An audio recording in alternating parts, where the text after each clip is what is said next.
আজকের কুসুম পর্বটা ছিল একেবারে বিস্ফোরক। সত্য, প্রতারণা আর বহু বছরের অভিমান একসাথে ভেঙে পড়ার পর্ব।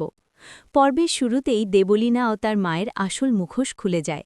পুলিশ এসে দাঁড়ায় গাঙ্গুলি বাড়িতে। সিদ্ধার্থ স্পষ্ট জানিয়ে দেয়, এটা কোনো ভুল নয়, একের পর এক অপরাধ, চুরি, অপহরণ, এমনকি খুনের চেষ্টাও। দেবলীনাকে বাঁচাতে তার মা জয়িতা কাঁদলেও ইন্দ্রাণী গাঙ্গুলি একেবারে কঠোর। অপরাধের কোনো ক্ষমা হয় না। দেবলীনাকে পুলিশ টেনে নিয়ে যাওয়ার সময় তার চিৎকারেই স্পষ্ট, সে নিজেকে পরাজিত মানতে রাজি নয়, হুমকি দেয় আবার ফিরে আসবে। কিন্তু ইন্দ্রাণীর শেষ কথায় পরিষ্কার, গাঙ্গুলি বাড়ির দরজা তার জন্য চিরতরে বন্ধ। এরপর পর্ব ঘুরে যায় আবেগের দিকে। দেবলীনার পর্দাফাঁসের পর সবাই ক্ষমা চাইতে শুরু করে, কিন্তু ইন্দ্রাণীর ক্ষত সহজে সারার নয়। ঠিক তখনই আসে সবচেয়ে বড় চমক, অভিমন্যু রায়চৌধুরীর প্রত্যাবর্তন।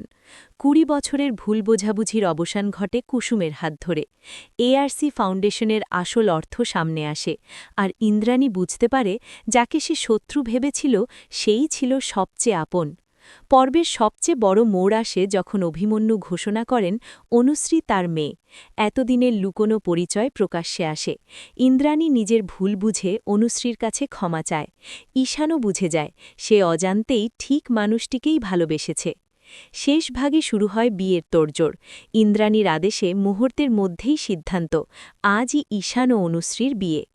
আনন্দ, হাসি আর আবেগে ভরে ওঠে গাঙ্গুলি বাড়ি। দুই ভাইয়ের সম্পর্ক, পরিবারের মিলন, সবকিছুর মাঝখানে একটাই নাম বারবার উঠে আসে, কুসুম।